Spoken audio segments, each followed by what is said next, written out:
ملک بھر کی طرح ٹھٹہ میں بھی جشن آزادی کا دن جوش اور جذبے سے منایا جا رہا ہے۔ مرکزی تقریب پولیس لائن مکلی میں منعقد کی گئی، جہاں پرچم کشائی کی گئی اور سندھ پولیس کے چاق و چوبند دستوں نے سلامی پیش کی۔ یوم آزادی کے موقع پر ضلع بھر میں پروقار تقریبات کا سلسلہ جاری ہے۔ مرکزی تقریب پولیس لائن مکلی میں منعقد کی تقریب میں ضلعی افسران سمیت سول سوسائٹی نے کثیر تعداد میں شرکت کی۔ دوسری جانب مختلف پرائیویٹ اسکولوں میں بھی تقریبات کا انعقاد کیا گیا۔ دی کیمبرج اسکول ٹھٹہ کے طلباء نے مکلی پریس کلب پہنچ کر ریلی نکال کر جشن آزادی کا دن منایا۔ اس موقع پہ بچوں اور اساتذہ نے وش نیوز سے بات چیت کرتے ہوئے کہا ہے کہ 15 اگست کا دن ہے، آج ہم یہ دن سیلیبریٹ کر رہے ہیں، ہم بہت خوش ہیں اور ہم آج کے دن ہمارا ملک آزاد ہوا تھا۔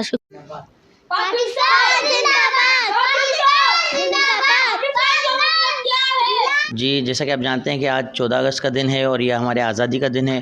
اس سلسلے میں ہم نے ہمارے اسکول کے بچوں کو، دی کیمبرج اسکول ٹھٹہ کے بچوں کو شہر کی مختلف جگہوں پہ لوکیٹ کیا اور ہم نے ہر طرح کے لوگوں کو، جس طرح جو لوگ نہیں منا سکتے ان کو بھی ہم نے فلیگس ڈسٹریبیوٹ کیے، اس کے ساتھ ساتھ ڈفرینٹ اسٹوڈنٹس کو بھی ہم نے فلیگ ڈسٹریبیوٹ کیے اور ہم نے ڈفرینٹ لوکیشنز پہ ملی نغمے وغیرہ بھی جو ہے ان کو جو ہے پریزنٹ کیا۔